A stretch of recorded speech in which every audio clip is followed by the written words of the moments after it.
lagi saya dengan saya Zoro Joni Rombe. Kali ini saya membahas mengenai gerombolan Roy Panci, termasuk pengacara-pengacara yang bleduk, gembel. Ada aja alasannya. Awalnya minta ditunjukin jasa Pak Jokowi, sudah ditunjukin. Ada lagi alasannya, menyayangkan ketidakhadiran Pak Jokowi. Nanti Pak Jokowi hadir, dibilang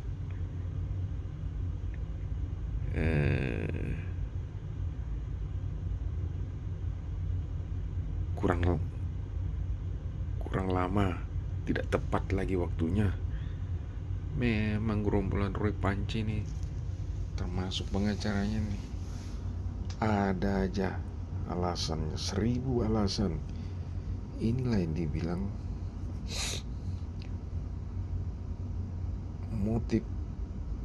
motif itu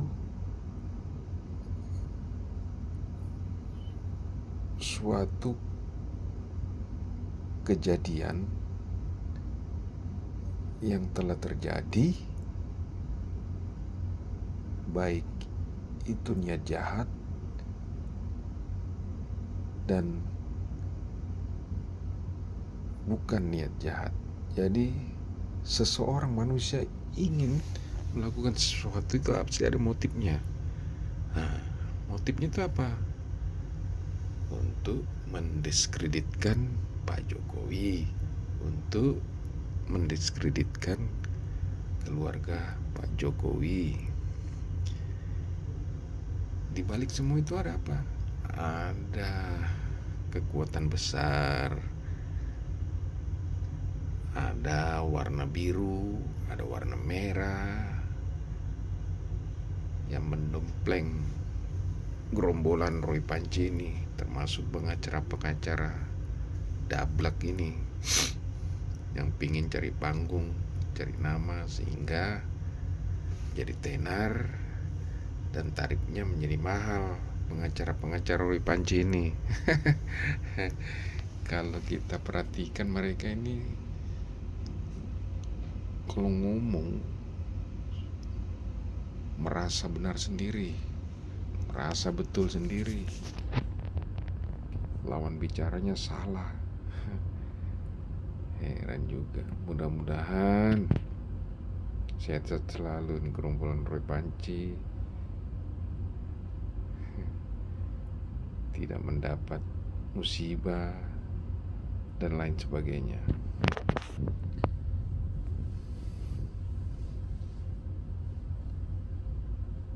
Berdebat sesama pengacara, kalau merasa salah, bagaimana caranya supaya dibenarkan.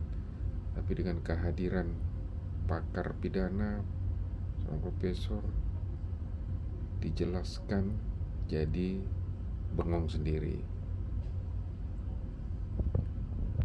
Jadi pengacara Roy Panci ini selalu mencari celah, selalu mencari kesalahan-kesalahan dari Pak Jokowi.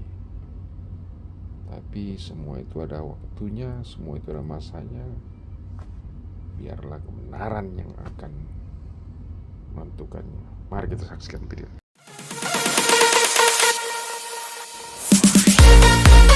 Ya, Anda kembali bersama kami di NTV Prime Dialog. Pak Azam, saya kasih kesempatan Pak Azam menanggapi yang tadi sempat terpotong, dan kemudian bagaimana kesiapan tim TPWA ini menghadapi sidang yang pihak Jokowi ingin dipercepat begitu, agar memang konfliknya selesailah sudah.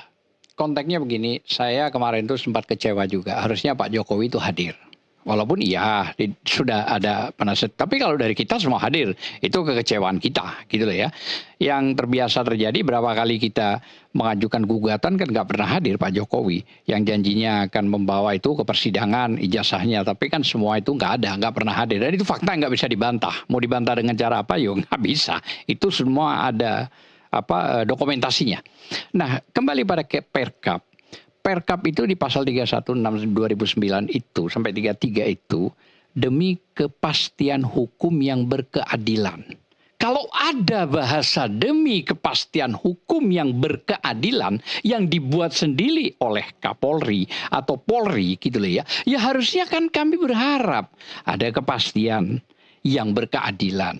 Nah, untuk itu bukan cuma sekedar memperlihatkan ijazah. Yang ijazah ini sudah beredar lama. Seperti halnya Sandi Utama itu tanggal 1 bulan 4 2005 yang akhirnya diupload kemana-mana, yang akhirnya ditangkap sama Roy Suryo. Akhirnya itu yang terjadi gitu loh. Harusnya Sandi itu ditarik juga jadi tersangka.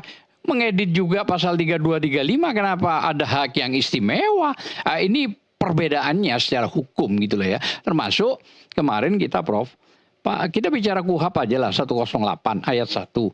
Melapor ditolak. Loh, apa alasannya? Perintah dari atasan, pimpinan. Saya sampaikan, waktu ada kan? Saya sampaikan di dalam itu. Kenapa itu ditolak? Ya memang karena konteksnya beliau juga bilang ini urusan ijazah bukan urusan itu. Iya benar. Nah itu nggak boleh. Itu diskriminasi namanya. Bagaimana orang mau melapor ditolak? Alasannya itu pimpinan. Lu kok begini? 2 pelapor, 3 pelapor ditolak semua. Makanya saya minta kemarin itu waktu gelar perkara, boleh nggak? Jawab dulu. Oh ya boleh nanti ke SPKT. Nah sudah, saya bilang itu nggak boleh Prof, menolak begitu. Ini diskriminasinya kan kelihatan. Nah itu salah satunya. Jadi kepastian hukum atas asas keadilan itu yang ditulis di Perkap itu dengan permintaan pembanding 13 itu juga harus ditunjukkan. Tapi dengan alasan begitu ya kita mau bilang apa? Walaupun iya Polda lebih maju daripada Mabes Polri gitu loh ya. Lebih maju. Kalau Mabes Polri kemarin kita mengajukan gelar perkara khusus juga hadir kan ya. Waktu yang Mabes Polri ya. Saya kebetulan yang nulis surat, saya justru gak hadir, ada di situ cuman Bang Egy karena pakai kursi roda memaksakan, silakan untuk laporannya Bang Egy itu. Tanggal 9 bulan 12 tahun 2004 yang akhirnya tidak dilanjutkan, penyelidikannya itu dihentikan. Penyelidikan dihentikan, harusnya diselesaikan dulu baru SP3 gitu loh. Nah ini kadang-kadang salah kaprah. Ya, itu yang poin yang paling penting bahwa ijazah itu sama dengan yang beredar, nggak ada bedanya, sama. Saya pikir ada perubahan tuh apa? Pakai kacamata juga, ada kumis sama semua. Nah, itulah yang akhirnya sama Roy Suryo CS RRT itu diteliti secara ilmiah. Lah mereka kan punya keilmuan tentang itu, maka diteliti. Setelah diteliti, baru diinikan. Nah, sekarang saya sempat pernah bilang juga di salah satu stasiun televisi juga bahwa Pak Asep itu sebagai Kapolda nggak boleh dong ngomong telah mengedit 8 tersangka. Loh dari mana dia tahu? Wah itu bahaya saya bilang. Seorang jenderal bicara begitu. Apalagi Kapolda nggak boleh begitu. Menjustifikasi itu nggak boleh. Oke. Saya kira mungkin Baik. itu aja. Baik, ini apa namanya kesiapan belum di kesiapan menuju sidang seperti Siap apa? ya kita siap. Oh, gelar perkara aja kita datang kok. Belum waktunya kita datang. Apalagi soal nanti proses perkara. Justru yang nggak siap Pak Jokowi tidak hadir. Harusnya didukung Apa alasannya oleh Bang penasihat Yakub, hukum Pak Jokowi untuk tidak hadir hadir? Dan juga apa pesannya? menikmati Silakan suasana di situ. Harusnya Dijawab begitu. langsung nih Pak Azam sama Bang Yakub. Ya bagaimanapun ini kan permasalahan hukum. Kami sebagai kuasa hukum sudah diberikan kuasa, jadi sah-sah saja untuk kami yang hadir. Itu dari awal sudah kami sampaikan selalu. Kalaupun ada narasi seakan-akan Pak Jokowi menolak Semua hadir. dapat kuasa loh ya, prinsipal. Tapi dihadirkan sama kita. Kenapa? Kita nggak enak. Kita harus menghadirkan prinsipal itu. Kenapa? Supaya tidak ada celah. Nah, supaya juga tidak menilai, wah ini kebal hukum ini. Baik, ada pertimbangan apa Bang Yakub? Pak Jokowi sepenuhnya memberikan kuasa kepada kuasa hukum tanpa hadir. Tidak ada pertimbangan apapun sih Bang. Karena mungkin Pak Jokowi sudah mempercayakan sepenuhnya kepada kami. Justru tadi kalau dibilang kebal hukum, justru kami yang mengharapkan kepada para penyidik di Polda, jangan ada orang yang kebal hukum. Mengatasnamakan penelitian bisa melakukan dugaan tindak pidana gitu. Nah itu yang mungkin sama saya harus tanggapi sedikit juga tadi mengenai 13 ijazah itu Bang. 13 ijazah pembanding itu sudah dijelaskan kenapa tidak ditunjukkan. Pertama, ijazah aslinya pun Pak Jokowi aja sebenarnya tidak ada kewenangan ataupun tidak ada kewajiban untuk penyidik menunjukkan. Ini hanya kebijakan yang dilakukan penyidik karena mungkin menilai tensi yang ada di masyarakat dan sebagainya. Namun kalau dimintakan lagi pembanding, sudah disampaikan bahwa ini ada undang-undang data pribadi. Ada namanya, dan kemudian ada data-data kelulusan dan sebagainya. Jadi itu mereka sangat berkeberatan karena belum meminta izin dari pemilik ijazahnya. Tapi nantinya kan kalau ke persidangan bisa terlihat juga kalau memang dimasukkan sebagai daftar alat bukti. Jadi itu sudah disampaikan. Jadi itu sebenarnya sudah cukup clear. Oke. 40 Seberapa detik. yakin bahwa Jokowi ingin menyudahi konflik ini? Mungkin beliau secara pribadi sudah lelah dikait-kaitkan dengan berbagai macam persoalan terkait dengan ijazahnya. Iya, jadi dari awal kami tegaskan kembali bahwa tujuan Pak Jokowi melapor itu adalah untuk pertama mencari kepastian hukum mengenai ijazahnya. Sampai kapan ini ijazahnya akan dikatakan difitnah sebagai palsu? Itu kan semua di media itu berita-berita semua jejak digital tidak akan hilang. Makanya dibutuhkan suatu putusan pengadilan untuk mendapatkan kepastian hukum mana ini. 2 adalah pemulihan nama baik beliau dan keluarganya. Hanya 2 itu saja. Jadi kalau memang 2 ini bisa tercapai, tentunya beliau akan puas. Dan satu-satunya jalan untuk ini adalah untuk ini sampai nanti pemeriksaan di pengadilan dan didapatkan suatu putusan pengadilan. Oke, Saya baik ketika meminta- putusan pengadilan mengatakan bahwa ijazah ternyata asli, apakah langkah itu sudah cukup sampai di situ? Pak Azam bertemu Begini, teman-teman. sebelum saya jawab itu, saya akan memberikan satu ilustrasi. Kalau Anda punya HP, berkumpul 4 orang, saya ambil HP Anda, oke? Setelah saya ambil, Anda nggak tahu lagi ke toilet, terus dianggap hilang, berarti ada saksi, mungkin ada CCTV. Saya nggak ngaku. Tapi setelah Anda melapor, baru ketahuan. Begitu ketahuan, sudah dipanggil, barang bukti itu kan. Itu kan, barang bukti. Pada saat penyidikan saya jadi tersangka, pertanyaannya, dasar apa penyidikan itu mentersangkakan orang? Dasarnya kan dari HP yang diambil. Berarti kan harus ditunjukkan kan? Benar nggak kamu ngambil ini? Pidananya kan begitu. Kan begitu, Prof. Lah kalau pidananya tidak ditunjukkan, barang bukti tidak ditunjukkan, bagaimana orang menjadi tersangka? Baik, tapi kan kembali lagi kalau tadi kata Prof, kewenangan penyidik itu tadi bukan Prof? Ya, jadi saya menambahkan ini kan masing-masing Bukan, ini. tadi ada pertanyaan Oke, terakhir, sebentar. Prof. Saya memperdebatkan ini Baik. dua-duanya kepastian hukum. Ya. Justru polisi itu mencari kepastian hukumnya, bekerja dengan sesuai hukum juga, tidak boleh keluar dari norma. Tidak boleh mengikuti kemauan daripada terlapor, tidak juga mengikuti kemauan daripada pelapor. Kepastian hukumnya apa? Gitu. Saya tidak mengatakan yang jelas Polri sekarang sudah bagus ya, sudah mulai transparan. Mereka melakukan lab terhadap ini loh dokumen. Kemudian juga sudah labnya nggak diterima oleh ini. Kemudian juga masih originalitas buktinya tidak diterima kan gitu. Tapi sifat pembuktian itu kan ada 4. 1, bukti itu valid. Apa? Yang menjadikan lab itu buktinya valid atau tidak. 2, terkini. Waktunya masih rentan. Yang cukup waktu tidak. Memadai. Yang dipakai itu bagus enggak? Terakhir itu asli. Loh kalau yang dipakai lab itu asli, kemudian labnya itu keluar juga tidak identik atau identik. Kemana kita percaya? Kepada polisi. Pekerjaannya hukum siapa? Polisi. Nah, justru polisi itulah untuk meyakinkan tadi ada gelar khusus. Itu sebagian daripada kepastian hukumnya polisi ketika menetapkan tersangka orang, ketika akan melimpahkan di pengadilan. Nah, kalau saya melihatnya bahwa akan lebih baik polisi sudah transparan seperti ini untuk bekerja ditingkatkan lagi. Lembur lah begitu ya. Jangan lama-lama. Nggak usah makan lele. Jangan bertele-tele. Kalau memang sudah cukup bukti, 184 itu cukup 2 loh. 2 alat bukti, 183-nya yakin alat 2 terbukti, bisa terbukti bersalah. Aman. Tapi kalau 2 tidak alat buktinya nggak ada 184, 183, bisa onslah atau frisbrak. Bisa kan? Oke, langkah gitu. baik, langkah penyidik untuk hanya sebatas mencekal Roy Suryo untuk berpergian ke luar negeri itu cukup? Sangat tepat itu. Karena untuk mencari kepastian hukum berkas yang dipakai oleh polisi ini segera harus dibuktikan di pengadilan. Jangan sampai juga buktinya lengkap, barangnya lengkap, subjeknya ini pelakunya nggak bisa dihadirkan, nanti in absentia. Itu akan terjadi perdebatan lagi. Itu akan tidak membawa keadilan lagi. Maka kalau sudah berani penegak hukum, pekerja hukum tadi melakukan gitu ya, penetapan dan melakukan tadi pencekalan, jangan lama, cepat. Punya perhitungan, saya cekal nih 2 minggu. 2 minggu bisa selesai. Lebih cepat. Karena hukum pidana itu HAM menetapkan tersangka itu kalau belum valid nggak boleh. Kenapa? hak orang sudah hilang, nggak tenang dirinya mereka. Maka bekerjanya polisi harus memiliki kepastian. Kepastian tadi ukurannya adalah hukum acara pidana. Baik. Oke, Gitu. baik. Prof, sayang sekali waktu kita terbatas, tapi saya mau closing statement dari masing-masing pihak. Kalau dari TPWA sendiri, apa kemudian yang akan dilakukan setelah keputusan sidang nanti? Masih punya energi melakukan langkah hukum lain? Enggak, saya akan menjelaskan sedikit aja. Kalau kita mengacu Undang-Undang 14 2008 tentang KIP, keterbukaan informasi publik, coba buka pasal 18 ayat 2. Nggak perlu ada perkara, nggak perlu ada laporan. Seorang pejabat publik, begitu rakyatnya meminta, itu wajib diberikan. Kenapa?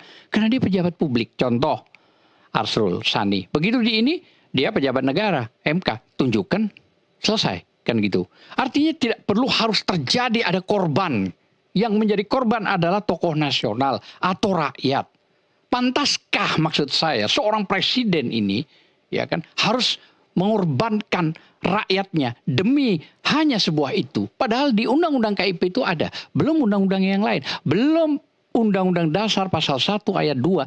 Rakyat berdaulat atas negara, maka rakyat di atas segala-galanya. Nah, itu penting maksud saya disikapi. Saya pikir kalau menjadi orangnya negarawan, nggak perlu itu dipanggil atau dijelaskan atau langsung aja dibuka apa adanya. Masa sekarang apa jadinya kalau tokoh nasional ini harus ditangkap, misalnya nanti ditahan, misalnya nanti, walaupun ini tidak terjadi, ya kan? Cuman yang menjadi momok 6 bulan dicekal, ini kan juga bingung kita. Oke lah, itu lewat lah, sudah tidak apa-apa. Tapi kita berterima kasih kepada Polda lebih terbuka ya, daripada Mabes. Dia lebih terbuka, oke, kita hormati itu. Tapi itu yang tadi penting, bahwa pejabat negara itu wajib. Lu bagaimana wong gaji dari rakyat, fasilitas dari rakyat, punya duit sebesar-besarnya dari rakyat. Rumah yang berbeda dengan yang lain para presiden dan wakil presiden 12.000 meter persegi. Bagaimana? Oke, terakhir Pak Azam, jawaban tegas saja. Kalau memang hasil persidangan menyatakan ijazah Jokowi asli, cukup? Itu tidak ada masalah kalau itu. Dan semua sudah pikir, iya kita akan bertarung di situ. Kan ada tingkat PN, ada tingkat PT, ada tingkat MA, ada PK. Itu akan digunakan saluran itu semua. Karena memang undang-undang kan Prof, yang menyuruh. Gitu. Saya kira nggak ada masalah soal itu. Cuman harapan saya, konflik ini memang harusnya disudahi.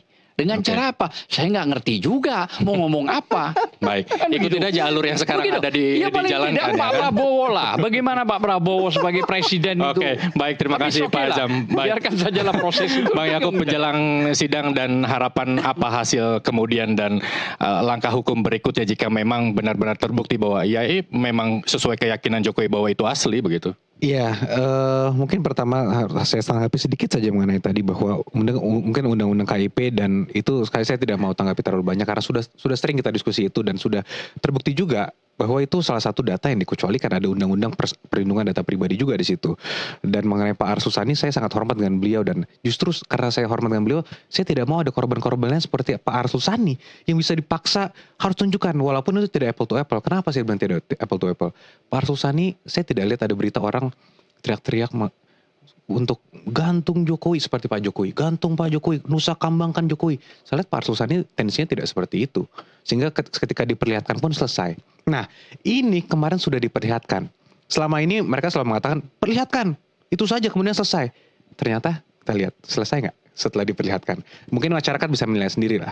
Tapi yang ngomong bicara begitu siapa Dinda? Oh iya, nah, ini penting juga diklarifikasi. Saya harus sampaikan. Ada yang bilang begitu. Saya harus sampaikan itu Mas Roy Suryo kemudian yang mengatakan dan Bang Respon lah mungkin perlihatkan saja selesai.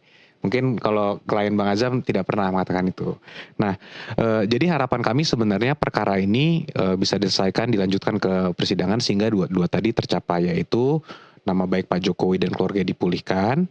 Yang kedua, ada kepastian hukum mengenai ijazah. Jadi mudah-mudahan semua pihak dapat menghormati proses penyidikan yang sedang berlangsung dan kita mendapatkan putusan yang sebaik-baiknya dan sebenar-benarnya. Oke, baik, terima kasih Bang Yakub. Langkah hukum memang tidak ada ujungnya, Prof, begitu ya. Nah, untuk melerai dua pihak yang berperkara ini agar tidak terkesan saling tuntut di kemudian hari kembali begitu ya. Nampaknya emang Pak Azam ini energinya masih banyak begitu ya. Masih ada langkah-langkah hukum berikut. Sebagai terakhir penutup apa yang akan disampaikan? Ya, satu, negara kita itu negara hukum. Diujinya dengan proses hukum. Kalau sudah diuji dengan proses hukum, harus kita hormati dong hukum ini. Kita bukan makstat, tapi rekstat. Negara hukum, perlindungan hukum itu diberikan kepada siapa saja, baik kepada pelapor maupun terlapor, kepada siapapun. Nah, saya melihat seperti ini, Pak Jokowi mempertahankan juga perlu perlindungan hukum, perlu dilindungi juga kepada Pak Roy. Kalau mereka itu dalam proses hukum juga, ya harus memberikan perlindungan. Apa? Pembelaan dalam tahapan-tahapan harus diterima, permohonan-permohonan juga harus dipenuhi, gelar khusus, gelar ini, itu. Nah, kemudian juga proses hukum itu tidak ada puas ke pengadilan. Tidak ada orang yang di pengadilan itu pasti ada yang nangis, ada yang ketawa. Yang menang ketawa. Di pengadilan tidak ada. Saya happy karena putusan pengadilan. Tidak ada, Bang.